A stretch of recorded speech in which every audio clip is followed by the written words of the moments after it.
الحمد لله نحمده ونستعينه ونستغفره ونؤمن به ونتوكل عليه ونعوذ بالله من شرور أنفسنا ومن سيئات أعمالنا من يهده الله فلا مضل له ومن يضلله فلا هادي له ونشهد أن لا إله إلا الله وحده لا شريك له ونشهد أن سيدنا وسندنا ومولانا محمدا عبده ورسوله صلى الله تعالى عليه وعلى آله وأصحابه أجمعين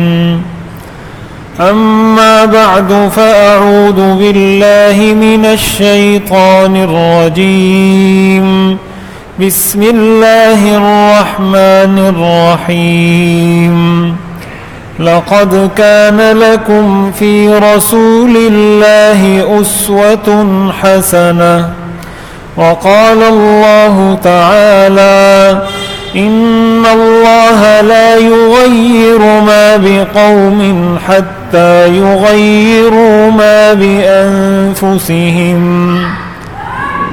صدق الله العظيم وصدق رسوله النبي الكريم ونحن على ذلك لمن الشاهدين والشاكرين والحمد لله رب العالمين۔ قرآن کریم کے اندر اللہ تعالی نے مسلمانوں کو یہ ارشاد فرمایا ہے کہ تمہارے لیے آئیڈیل شخصیت، قابل تقلید انسان اور وہ مثال، وہ اسوہ، وہ نمونہ جس کو دیکھ کر ایک مسلمان نے، ایک انسان نے اپنی زندگی گزارنی ہے، قرآن کریم کی اس آیت کی روشنی میں وہ اسوہ حسنہ اور وہ مثالی نمونہ وہ حضور علیہ الصلاۃ والسلام کی شخصیت ہے۔ اللہ تعالیٰ کا ارشاد ہے لقد کان لکم فی رسول اللہ اسوۃ حسنہ، کہ تحقیق تمہارے لیے رسول اللہ کی ذات میں، ان کے کردار میں اسوہ حسنہ ہے، ایک مثالی نمونہ ہے۔ مثالی نمونہ ہونے کا مطلب یہ ہے کہ ایک مسلمان اپنی زندگی کا جو بھی کام کرنا چاہتا ہے، الف سے لے کر یہ تک جو بھی اس کی زندگی کا کام ہو، اس کے اندر حضور علیہ الصلاۃ والسلام کا عملی نمونہ آپ کی شخصیت میں اس کو مل جائے گا۔ اس کی وجہ یہ ہے کہ حضور علیہ الصلاۃ والسلام کو اللہ تعالیٰ نے وہ جامعیت عطا فرمائی تھی، آپ کی ذات میں وہ چیزیں جمع کر دی تھیں جو کسی عام انسان کی شخصیت اور ذات میں نہیں ہوا کرتی۔ مثال کے طور پر ایک شوہر کی حیثیت سے اگر کوئی شخص زندگی گزارنا چاہتا ہے تو حضور علیہ الصلاۃ والسلام نے اپنی امت کو ایک شوہر کی حیثیت سے زندگی گزار کر بتائی ہے کہ ایک شوہر اپنی بیوی کے ساتھ اس کی زندگی کیسے ہوتی ہے، اگر بیوی کی طرف سے کوئی تلخی ہو تو شوہر کا رویہ کیسا ہونا چاہیے، یا عام دنوں میں، عام ایام میں اپنے ایک شوہر کا اپنی بیوی کے ساتھ تعلق کیسا ہونا چاہیے، یہ حضور علیہ الصلاۃ والسلام نے اپنے عمل سے ثابت کر کے بتایا ہے۔ کسی بات پر تلخی ہو جائے تو اس کو حل کیسے کرنا چاہیے، حضور علیہ الصلاۃ والسلام نے اپنے عمل سے کر کے بتایا ہے۔ ایک والد کی حیثیت سے کہ ایک والد کا کیا کردار ہوتا ہے، وہ اپنے بچوں کی کیسی تربیت کرے گا، اپنے بچوں سے کہاں محبت کرے گا، کہاں ان کو ڈانٹے گا، کہاں ان کو تنبیہ کرے گا، حضور علیہ الصلوۃ والسلام نے کر کے بتایا ہے، اپنی اولاد کی تربیت کر کے امت کو بتایا ہے۔ ایک آدمی پر اگر غم آتا ہے تو اس غم کی حالت میں اس نے کیا کہنا ہے اور کیا نہیں کہنا، کیا کرنا ہے اور کیا نہیں کرنا، حضور علیہ الصلوۃ والسلام نے غموں کے پہاڑ سہ سہ کر امت کو بتایا ہے۔ آپ کی تو پیدائش ہی یتیمی کی حالت میں ہوئی ہے، خوشی کی حالت میں کیا کرنا ہے، خوشی کی حالت میں اللہ کو کیسے یاد رکھنا ہے، کیا کرنا ہے کیا نہیں کرنا، حضور علیہ الصلوۃ والسلام نے اپنے عمل سے بتایا ہے۔ ایک پڑوسی کے ساتھ زندگی کیسے گزارنی ہے، حضور نے کر کے بتایا ہے۔ تجارت کیسے کرنی ہے، کاروبار کیسے کرنا ہے، حضور نے تجارت کر کے بتایا ہے۔ اگر آپ حکمران بن جاتے ہیں، رہنما بن جاتے ہیں، خلیفہ وقت بن جاتے ہیں، وزیر اعظم صدر بن جاتے ہیں، حضور علیہ الصلوۃ والسلام نے صدر اور خلیفہ اور وزیر اعظم بن کر دکھایا ہے۔ اگر آپ مذہبی رہنما بنتے ہیں تو مذہبی رہنما بن کر دکھایا ہے۔ آپ سماجی رہنما بنتے ہیں، حضور نے سماجی رہنما بن کر دکھایا ہے۔ آپ سیاسی رہنما بنتے ہیں، حضور نے سیاسی رہنما بن کر دکھایا ہے۔ زندگی کا کوئی پہلو، آپ کی کسی قوم سے دشمن سے جنگ ہوتی ہے، آپ نے دشمنوں سے جنگ کر کے امت کو تعلیم دی ہے کہ دشمن سے جنگ اس طریقے سے کرنی ہے۔ آپ اگر کسی فوج کے سپہ سالار ہوتے ہیں تو آپ نے کیسے ان کی کمانڈنگ کرنی ہے، حضور نے سپہ سالار بن کر امت کو سکھایا ہے۔ اسی لیے قرآن میں فرمایا لَقَدْ كَانَ لَكُمْ فِي رَسُولِ اللَّهِ أُسْوَةٌ حَسَنَةٌ، کہ تمہارے لیے رسول اللہ کی ذات میں ایک بہترین آئیڈیل شخص، ایک بہترین مثالی نمونہ حضور علیہ الصلوۃ والسلام کی ذات میں موجود ہے۔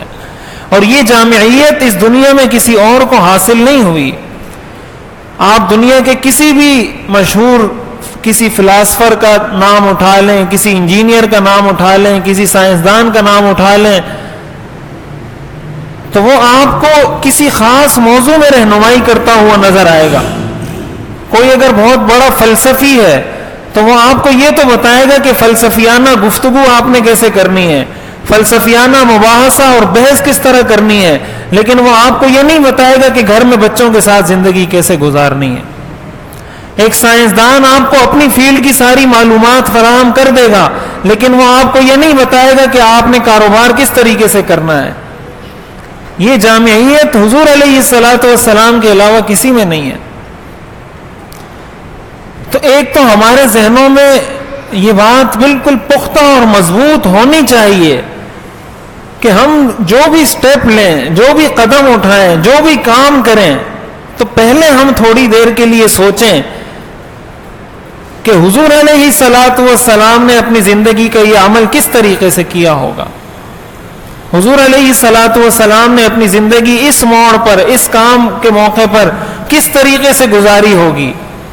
لیکن یہ اس وقت ہوگا جب ہمارے ذہنوں میں یہ بات راسخ ہو جائے کہ ہماری آئیڈیل شخصیت وہ حضور علیہ الصلوۃ والسلام کی شخصیت اور حضور علیہ الصلوۃ والسلام کی ذات ہے۔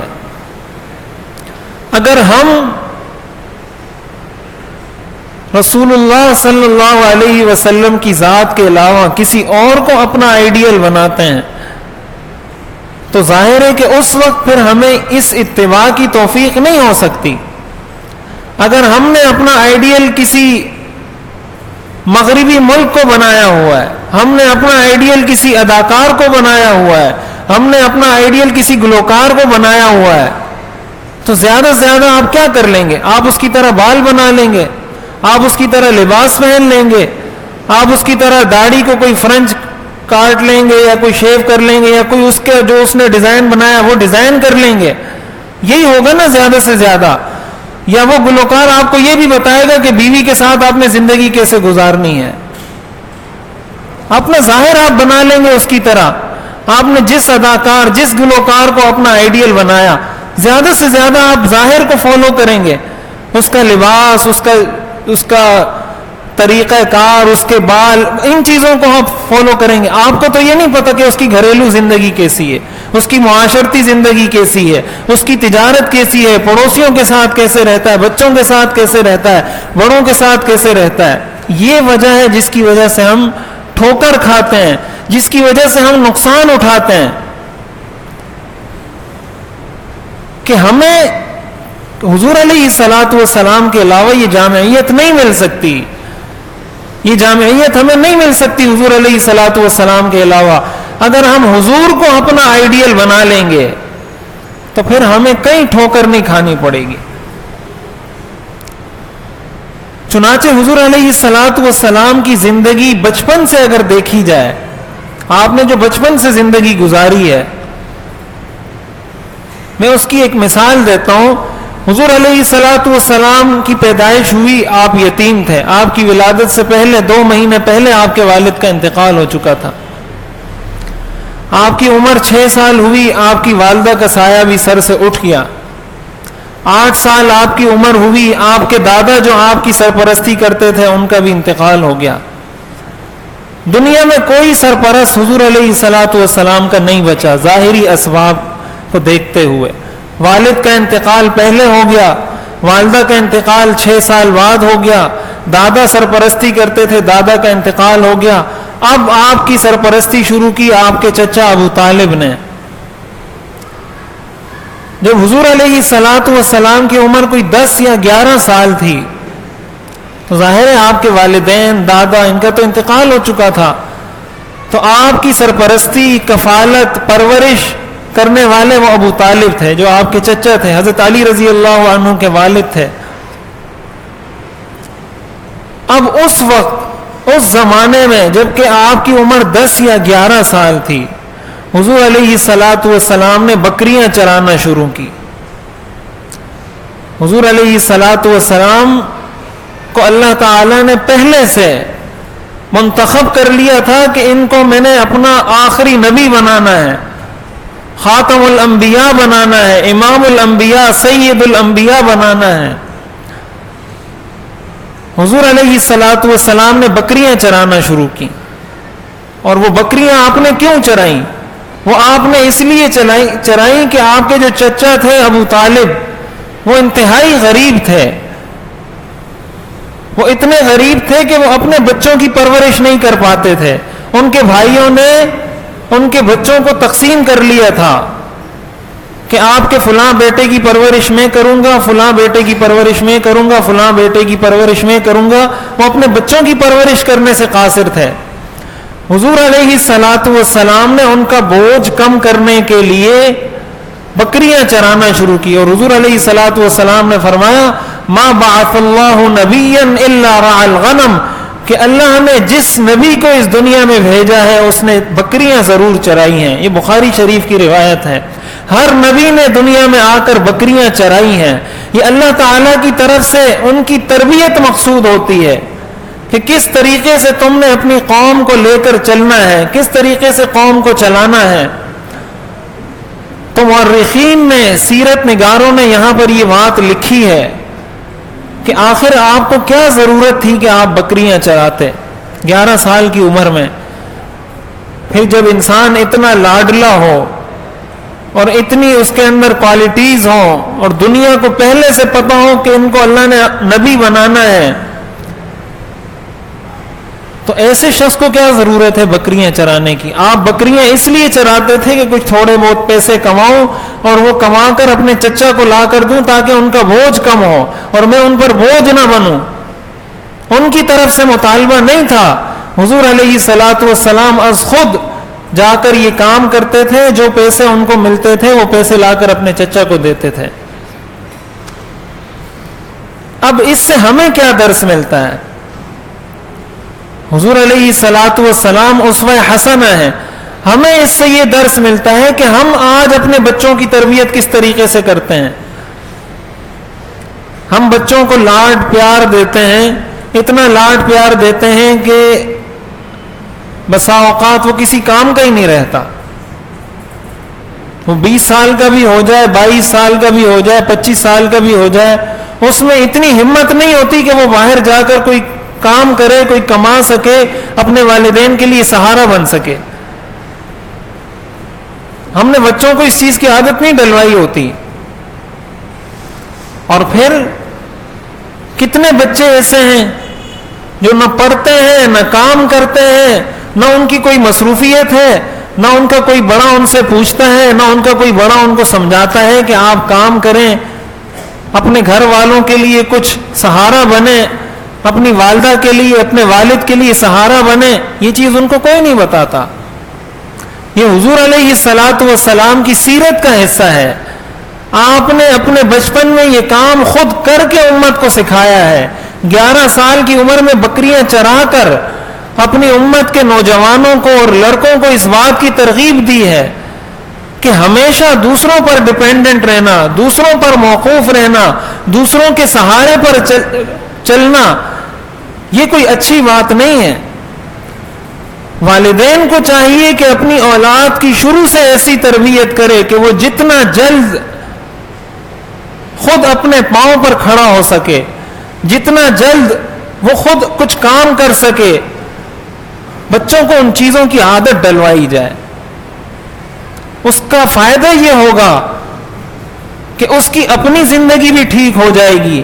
اس کو اسی وقت سے، جس وقت سے آپ نے اس کو ذمہ داری دی ہے، اس کو احساس ذمہ داری اسی وقت سے ہو جائے گا. اور جب اس کی عمر 25-30 سال ہوگی تو اس وقت وہ مکمل میچور ہو چکا ہوگا، مکمل ذمہ دار ہو چکا ہوگا، پھر آپ کو پریشانی نہیں ہوگی. ہمیں یہ خیال آتا ہے جب ہمارے بچے کی عمر 30 سال ہو جاتی ہے، تب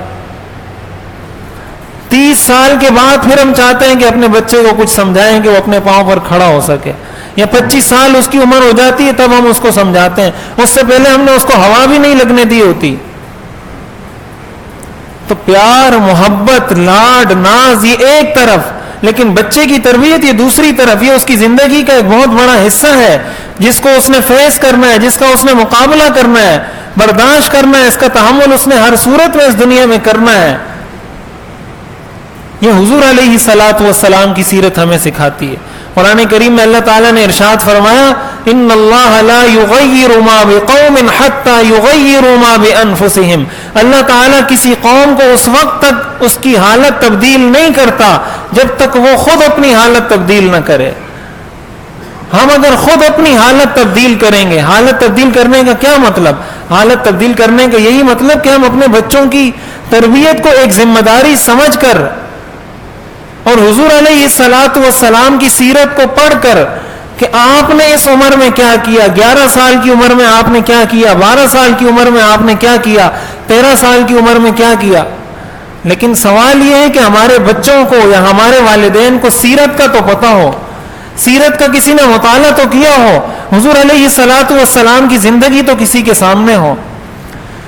آج ہمارے نوجوانوں کو ایک کرکٹر کی پیدائش سے لے کر موت تک کی ساری ہسٹری یاد ہوتی ہے. اس کو پتا ہوتا ہے وہ اس سن میں پیدا ہوا، اس سن میں اس نے سینچری بنائی، اس سن میں اس نے 50 بنائی، اس سن میں اس کے 1000 رن مکمل ہوئے، اس کرکٹ میچ کے اندر اس کے 10,000 رن مکمل ہوئے. ہمارے ایک ایک بچے کو پتا ہے. لیکن ہمارے بچوں میں سے شاید اگر پوچھا جائے کہ حضور علیہ الصلاۃ والسلام کے وہ 10 صحابہ کون سے ہیں جن کو حضور نے اس دنیا میں جنت کی بشارت دی تھی کہ ابو بکر فی الجنہ، عمر فی الجنہ، عثمان فی الجنہ، وہ 10 صحابہ کون سے ہیں، تو شاید ہمارے بچوں کو یہ بھی پتہ نہ ہو. تو پھر ہم کس سکون کی، کس اسلام کی بات کرتے ہیں، کس نظام کی بات کرتے ہیں کہ ہمارے بچوں کو ان 10 صحابہ کے نام یاد نہیں اور کرکٹ ٹیم کے 11 کھلاڑیوں کی پوری ہسٹری ان کو یاد ہے، 20 کھلاڑیوں کی پوری ہسٹری ان کو یاد ہے. تو پھر یہی ہوتا ہے. اسی لیے قرآن نے کہا ہے لقد کان لکم فی رسول اللہ اسوۃ حسنہ، کہ تمہارے لیے رسول اللہ کی شخصیت کے اندر ایک بہترین نمونہ ہے. ہم اگر یہ ہمیں پتہ چل جائے کہ حضور علیہ الصلاۃ والسلام جب 11 سال کے تھے تو آپ کیا کیا کرتے تھے، جب 12 سال کے تھے آپ نے کیا کیا کیا، جب 13 سال کے ہوئے آپ نے کیا کیا کیا، 14 سال کے ہوئے تو آپ نے کیا کیا کیا. جب ہمیں، ہمارے والدین کو، ہمارے بچوں کو یہ پتہ ہوگا تو ظاہر ہے سیرت پر عمل کرنے سے انسان کی صرف آخرت نہیں بنتی، پہلے اس کی دنیا بنتی ہے، اس کے بعد اس کی آخرت بنتی ہے. اور جب انسان قرآن کو اور سنت کو چھوڑتا ہے پہلے اس کی دنیا خراب ہوتی ہے، پہلے اس کی دنیا بگڑتی ہے اور اس کے بعد پھر اس کی آخرت بگڑتی ہے. تو اس لیے ہمیں اس چیز پر غور کرنا چاہیے. اور ایک بات یہاں یہ بھی سمجھنی چاہیے کہ اگر اب تک کسی نے نہیں کیا اور اب اس کو اس بات کا احساس ہو رہا ہے تو اس کا طریقہ پھر یہ نہیں ہوتا کہ 19 سال 20 سال میں جو تربیت آپ نے کی ہے آپ کوشش کریں کہ 2 دن میں اس کو جا کے تبدیل کر دیں. اس سے پھر فتنہ کھڑا ہوتا ہے, اس سے فساد کھڑا ہوتا ہے. بسا اوقات یہ بھی ہوتا ہے کہ کسی نے کوئی بات سنی کہ یہ کام تو ایسا ہونا چاہیے تھا, امام صاحب نے یہ بات جمعے میں کی تھی, آج سے ہی جا کے کوئی بچے کو جو ہے نا 20 سال تک اس کو پانی کا بھی نہیں کہا اور 20 سال بعد اب آج جا کے اس کو جو ہے نا مکینک کی دکان میں بٹھا دیتا ہے. تو اس سے جھگڑا ہوگا, اس سے فتنہ ہوگا, اس سے فساد ہوگا. 20 سال جب آپ نے اس کو پانی کا نہیں کہا نا تو کم از کم 10 سال تو آپ کو چاہیے اب دوبارہ اس کو کام پہ لگانے کے لیے. آپ اگر 5 دن میں اس کو کام پہ لگانا چاہیں گے تو نقصان کریں گے. یہی ہمارے ہاں گھروں میں لڑائیوں کی وجہ ہے. کوئی بیوی سے لڑ رہا ہے, کوئی بچوں سے لڑ رہا ہے, کوئی والدین سے لڑ رہا ہے, بیوی کی تربیت کی نہیں, 20 سال تک اس کو ایک خاص انداز سے لے کر چلتے رہے. اب 20 سال بعد وہ چاہ رہا ہے کہ میری بیوی کا مزاج بدل جائے اور وہ 2 دن میں اس مزاج کو تبدیل کرنا چاہتا ہے, تو لڑائی ہی ہوگی. 20 سال کا بنا ہوا مزاج 2 دن میں تبدیل ہوتا ہے. حضور علیہ الصلوۃ والسلام نے 13 سال تک مکہ میں دعوت دی, کتنے لوگوں نے اسلام قبول کیا؟ تو حضور علیہ الصلوۃ والسلام کی دعوت سے زیادہ اثر کسی کی بات میں ہو سکتا ہے؟ آپ علیہ الصلوۃ والسلام 13 سال تک مکہ مکرمہ میں دعوت دیتے رہے, لوگ اسلام قبول نہیں کر رہے تھے. تو ان چیزوں کو بھی سامنے رکھنا چاہیے. یہ بھی سیرت کا حصہ ہے کہ جب کوئی کام کیا جائے تو وہ پھر سٹیپ بائی سٹیپ کیا جائے, تدریجاً کیا جائے, مرحلہ بمرحلہ کیا جائے, ایک ایک قدم لے کر کیا جائے. ایک دم آخری سیڑھی پر قدم رکھنے کی کوشش جب انسان کرتا ہے وہ انسان کے لیے نقصان دہ ہوتی ہے. اللہ تعالی ہمیں عمل کی توفیق عطا فرمائے. وآخر دعوانا ان الحمد للہ.